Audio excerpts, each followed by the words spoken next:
Hello guys and gals, this is Milky Way and welcome to another ZipKrowd Let's Play episode. As you can see, I have made myself a little shack where I store all my goods. And yeah, if you look at the floor pattern, you might recognize it from somewhere. I'm not going to tell from where, but I copied it from someone else's design. And yeah, I've cleaned up a bit. The portal is looking a bit more impressive now. And yeah, all these chests are gone, all the stuff is back there now basically, and I started building some paths around the area. Oh, look, back there is a witch. I just slept, but it had been night already, so some mobs spawned. Hopefully we don't get blown up by a creeper. Let's just put a sword on our bar, just to be safe. And yeah, here for our Connect 4 from after last season episode, we went ahead and put some kind of building around it, so it's now packed in nicely. You can still look in to get an idea of what's going on in there. So pretty neat. We don't have any kind of access back in there, so we can probably just get in there with an ender pearl. But other than that, we will have to grief in if we want to get in there. Anyway, for today's project, as the name suggests, we are going to make rock, paper, scissors, Ganon horse. So this is a variant of rock, paper, scissors, in which, well, we don't have only rock, paper, scissors, but we also have Ganon and horse. And this serves the purpose that we don't get to draw that often. So every one of these beats two of the others, and let's explain how exactly that works in detail. Well, scissors cut paper, paper covers rock, rock suffocates the horse tramples Ganon, Ganon smashes the scissors, then the scissors decapitate the horse eats the paper disproves Ganon, Ganon crushes rock, and as it always has, the rock crushes scissors. Yeah, that was easy, wasn't it? Well, you might have heard this somewhere before. This was a reference to rock, paper, scissors, lizard Spock, which was in The Big Bang Theory, and yeah, it's pretty much just that variant, but we just to Minecraft or ZipKrowdify it, we have old Ganon and the horse in here. And yeah, what I already built up here are two button selector panels, so only one of these lights will be on at the time. So this would be the horse, and what would be the scissors. Yeah, just one of these is on, and here's the second one with all the stuff mirrored. And yeah, back here we do have our outputs. Here you can see it's on the horse, and here it's on the scissors, which would be the third. And yeah, I already carved out a bit here. Well, actually I already had this all built, and well, then after I finished, well, when I started trying to edit my recorded stuff, I noticed that I had once again not the microphone track had not been recorded, so I pretty much ripped it all out, and I'm going to build it again here. Unfortunate. But well, that's how it goes. And I mean, it's not that big of a project, so I don't really mind too much. So here we do have our output lines for both the sides. And well, we want to connect these somehow. And so I think this should be somewhat like this. And then block over here. Block over here. That seems about right. So let's see. So the whole idea is to use comparators to subtract the signals in a way that we do get. Oh well, I think this goes here. Somewhat like this. Yeah, I think that should be correct. We want to subtract the signals in a way that they do actually turn out in one signal from which we can determine who won. So, and to do so, we first of all have a subtraction happening over here. Then it goes over here, and then we will also subtract something from here which will then well, come from the line over here. But yeah, let's just take a look at this part from the other side at first. So in here we do have 3.5 stacks, and that makes it that the signal coming from here will be between 5 and 9 long. And yeah, to show that, let's quickly grab the signal, and then would be 1, 2, 3, 4, 5, 6, 7, 8, 9. 1, 2, 3, 4, 5, 6, 7, 8, 9. Yeah, so right now it's the middle torch, so that would be 7. So that's correct. Yeah, and if this torch were on, we would have 9, 8, 7, 6, 5. That would be signal strength over here. And also from over here, this subtraction over here, let's quickly show this, well, somewhat like this, maybe. Yeah, in here we do have 5 stacks, and that will make it so we get 1, 2, 3, 4. So now all the 4 are on, because we are on this one. And if we take this one, the signal strength should be 0, because we subtracted enough. Yeah, okay. So we get from the one side we get a signal which has a strength of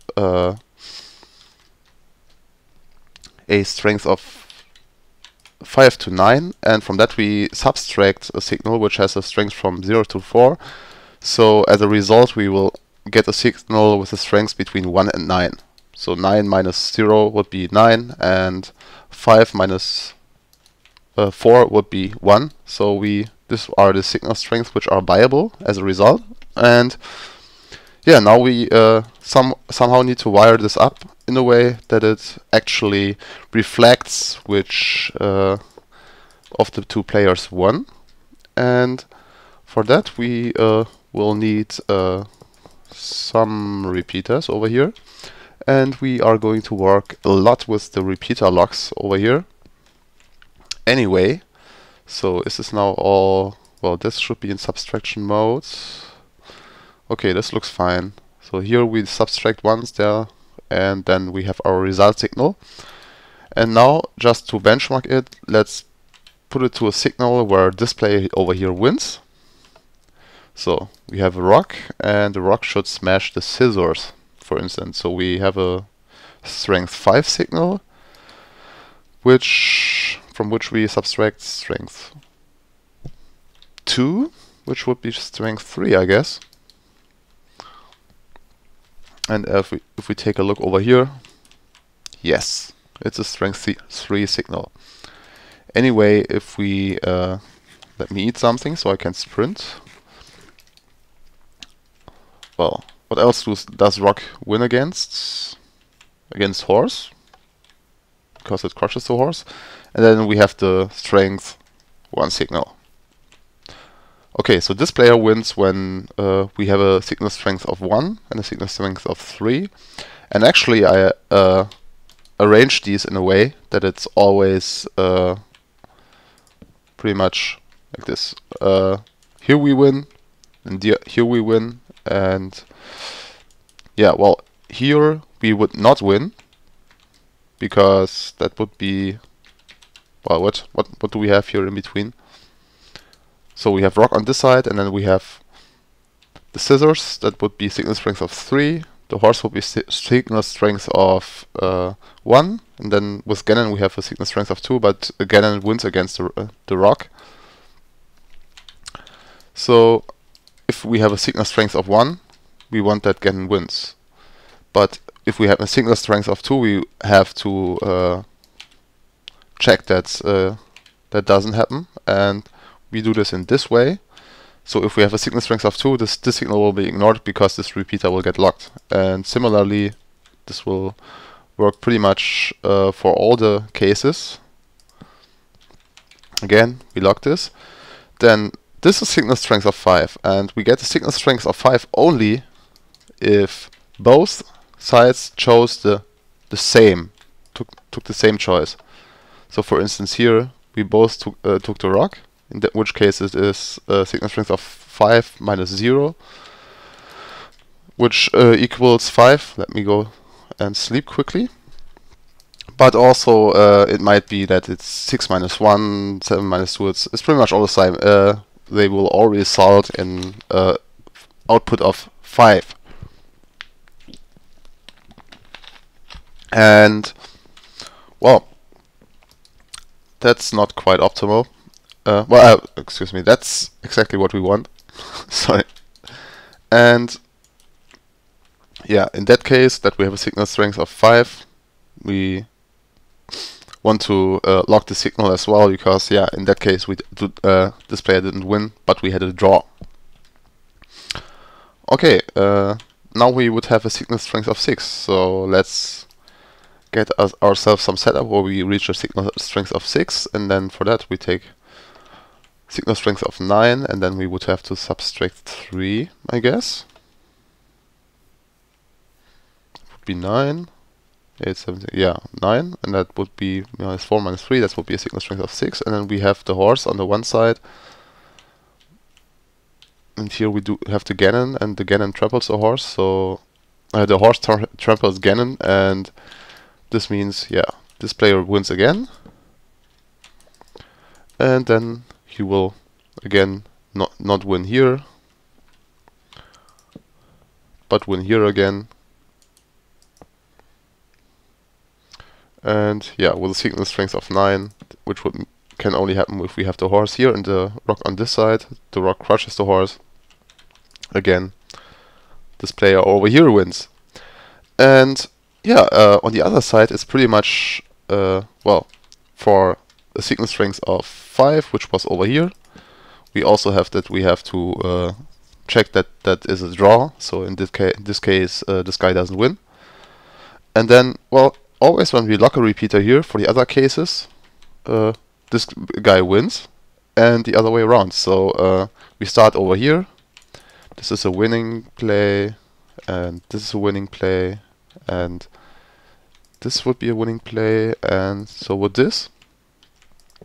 Put our blocks over here. Yeah, and then we can just go and connect this line over here, and then yeah, we just need to lock the repeaters over here. Yeah, and that's pretty much our whole setup for the win-lose. But also we need setup up here which detects the draw. 1, 2, 3, 4, 5, and we take 6. And then we go here out here to the side. And yeah, this will be pretty much the same setup. We take ourselves some dust. So signal strength of 5 means that we have a draw, and 6 means that someone won the game actually. So again, signal strength of 5, we have our signal, and if we reach a signal strength of 6, we will lock the signal again in order to make this output correct. Okay, so this is pretty much how this is going to work. And all that is left to do is wiring this all up, so we have some lamps in front which indicate who won the game, and I'll do a little bit of work off camera for that, and I'll be right back when I'm done.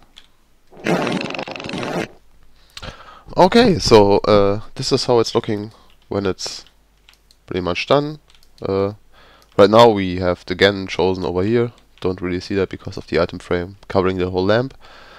And yeah, we can reset our system by just pressing this button. And well, it's pretty easy how that works. We pretty much just send the signal into both of these things to make it all reset. One button to reset both the panels, and yeah, what's left to do now is something that I will mostly do off camera, I think. I'm considering using, well, some oak planks over here, or stems or logs or whatever, and yeah, to encase this a bit, maybe make it come out a block.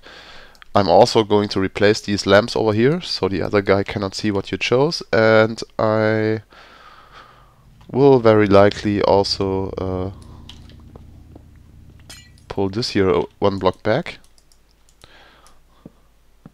somewhat like so. So we would also have to, well, I guess this was worked. No. Well, for the draw. Or maybe like this, that we have the red block over here and put the button here on this block. So this way you cannot really see which button the other guy is pressing. And also, yeah, as I said, I will replace these lamps and hopefully, yeah, well, we'll maybe also make these come out one block and, yeah, pretty much get rid of the iron and pack this in nicely. But I haven't really had really the great idea how to make this look somewhat nice, and well, that's mostly because I have been playing on Cubekrowd a lot recently, and yeah, they do have this new version of Skyblock where you have all these challenges which you might or might not like, but it makes a lot of stuff go a bit quicker. It doesn't really add too much new stuff to Skyblock. Well, you can make enchanting tables, which is new, I guess, because you couldn't get diamonds before without the challenges before. But other than that, it pretty much just makes stuff a bit easier, because you can get additional dirt and sand to grow your plants. And well, if you like Skyblock or don't have a server to play on, I really recommend you go and check out Cubekrowd if you don't know it yet. It's a great community, a lot of awesome guys, builders, redstoners, whatever it is. Very nice people over there, and yeah, you should really go check that out. And yeah, that sums it up. Until the next episode, I will have this covered up somewhat nicely, hopefully. And yeah, thanks for watching, guys, and see you next time.